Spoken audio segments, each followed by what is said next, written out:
Welcome to Grumpy Vegan Grandad. Dan here. So a bit of breaking news. You obviously know about the expose we did of the gas chamber at Ashton-under-lyne, Pilgrims Pride, slaughterhouse. So there's been a bit of news coming through. Let's have a look at this article. So this is a food manufacturing online magazine, and this is yesterday's breaking news on there. Meat processor Pilgrims UK has proposed plans to close its Ashton-under-lyne site, putting 542 roles at the risk of redundancy. The proposed closure is part of the manufacturer's ongoing footprint review as it explores the best structure for long-term growth and development. It follows a period of significant challenge for the UK pork sector, which has seen the sow herd contract by 15% and loss-making farmers leaving the industry due to sustained period of high production cost and lower pig prices. The initial phase of Pilgrims UK's footprint review included the closure of its Colville site and imminent closure of the Bury St Edmunds site, as well as the introduction of a 4-day week at Ashton in September 2022. That was during the COVID era. Rachel Baldwin, Pilgrim's Vice President of Human Resources, said the decision to propose the closure of our Ashton site has not been taken lightly, and we have made every effort to explore alternative options. A key part of our work to return to growth includes ensuring we fully optimise our operational footprint, and the age and location of Ashton within a densely populated area means that there is no feasible opportunity to modernise or grow the site. As a result, these proposals are unfortunately essential to ensure a sustainable future of our team members across the UK. Existing operations will be transferred to facilities in Spalding, Westerly and Bromborough. The proposals will create 90 additional roles split between 3 sites. Pilgrims UK's proposal to close its Ashton site followed a number of factory closure announced by food manufacturers since the start of the year, so other food manufacturers have closed. Example, end of March, Nestle announced it would close the door of its Cardry site in France following a fall in demand because of an outbreak of E. coli. Blah, blah, blah. So, yeah, what do you guys think? I mean, they've closed 2 sites in 2022. And if the sow herd is contracted by 15% and farmers are leaving the industry and blah, blah, blah, blah, why are they still operating? I mean, surely a fairly small operation like Ashton-under-lyne would be more feasible to keep operating. Just seems a little bit fishy, and it seems a little bit of a coincidence, people, since the expose of the footage inside the gas chamber at Ashton-under-lyne. So it's making me think this is a little bit too much of a coincidence. I mean, there is more proof it is actually shutting. Somebody who goes to Manchester Pig Save, somebody they know, works in Tulip, Pilgrim's Pride, and this message says, I won't say the name, has been off work today on a holiday. They're usually in, but his friend rang him and told him they'd all been informed today they have 45 days left and being made redundant. It seems a very sudden thing. Usually there's talks, they consult the staff, they find alternative sites. I mean, Greater Manchester is absolutely ram-packed with warehousing and industrial sites. So, yeah, it just seems a little bit fishy. Yeah, that's why it makes me think that this might be some sort of damage limitation exercise by the company. This could be a damage limitation. Because they know, they've already challenged us over the footage, saying there's no evidence that it's actually Pilgrim's Pride in Ashton-under-lyne. The Guardian's lawyers got onto it, and because we were asked to take the Guardian was actually asked to take the article down.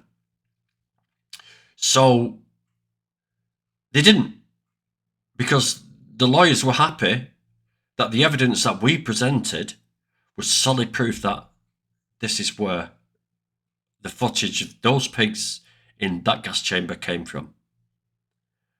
And now they know that the film will expose even more. So are they using this as an opportunity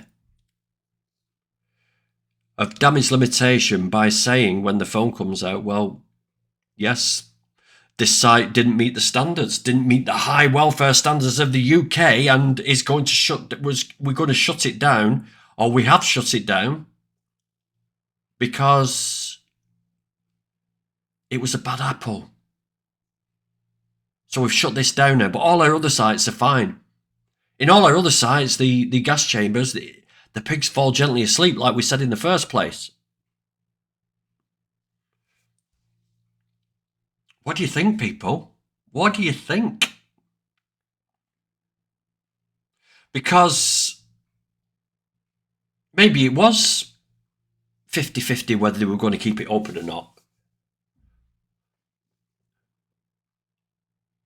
But surely, if they're looking at long-term growth, why are they shutting down a relatively small slaughterhouse?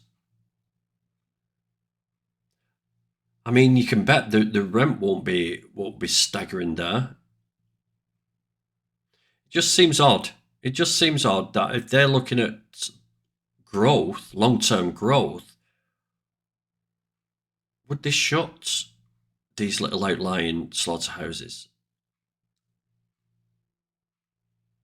But again, is this what's happened? Is it that, or is it the fact that they're trying to do a damage limitation exercise? I don't know.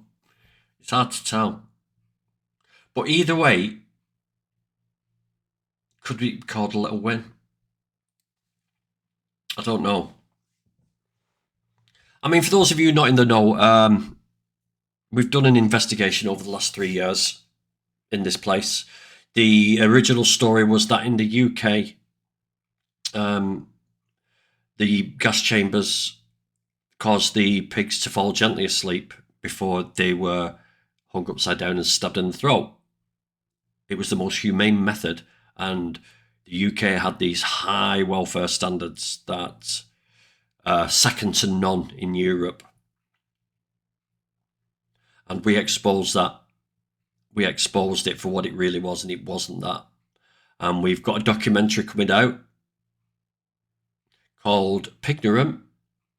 So if you go on this website here, just put it on your favourites or put it on your desktop somewhere for future, because any news about the movie's premiere coming out, where it's going to be, where you'll be able to see it, will be on this website in the future. But yeah, there's not much else I can say on this. But I thought I'd let you guys know what's going on and keep you all in the loop,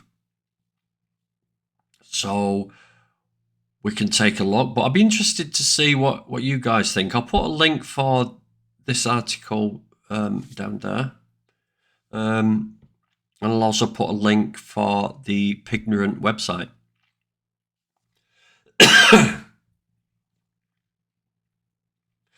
Because while I'm here, I might as well talk a little bit about what we want from this documentary. And we don't want better welfare. We're not this documentary isn't about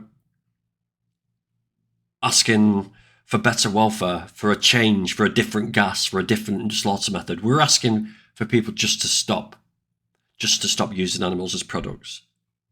Complete abolishment of the whole animal agricultural system in the UK at the very least. We want people to see the reality of this and go vegan. We want people to see the reality. Because there's a lot of bullshit that goes on in this country about animal welfare. And it's no better and no worse than anywhere else on this planet.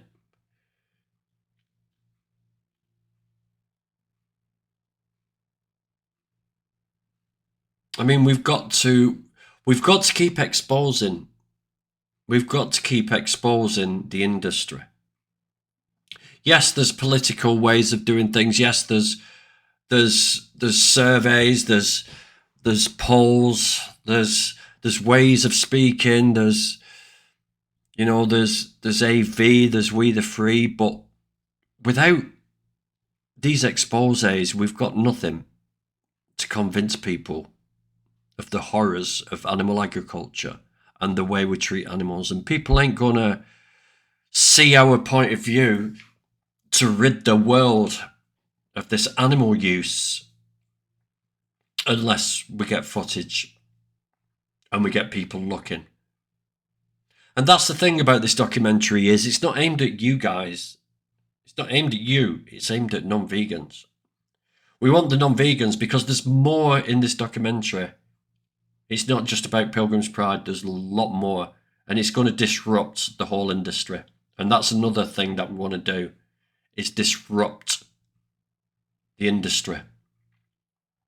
If we disrupt it enough, we may even get prices to rise extortionately. That would be great. So that these products would become a luxury product. Again, we don't want welfare. We don't want less animals to be killed. We want 0 animals to be killed. That's what we're looking for. But any little wins along the way to that final goal, I'm not going to turn my nose up at it. Definitely. So yeah, bittersweet news. I mean, we've got a great community down there of people at Manchester Pig Save who are not going to have Manchester Pig Save anymore. There's still going to be a Manchester Pig Save, but we're going to have to find other sites now to maybe take a look at, to put pressure on, because we want to put pressure on. We want to highlight the animals. We want to take away the anonymity and give them exposure and give them their only bit of compassion that they will ever feel from a human in their lives. So yeah, it's a bit of a turmoil for everybody involved, you know. I mean, I'd like to try and feel sorry for the workers who are losing their jobs, but there's a work shortage in the UK. They'll get jobs, you know. I've been made redundant 5, 6, 7 times in my life. Factories have shut down. They've gone to different countries because the labour charges are cheaper, you know. No one's give a shit about me. So, yeah, they'll find another job. They'll find another income. So, just not in an abusive industry like this. So, yeah, please follow Pignarum. Keep your eyes out. Obviously, I'm going to let the cat out of the bag when we do finally get a date for the release and where it's going and what platforms it's on. Fingers crossed it's going on a big one. But has all this shut down Pilgrims Pride in Ashton-under-lyne? Who knows? Maybe we'll never know. But to me, it's certainly a little win. Save the animals, save the planet, save yourself, people. Go vegan.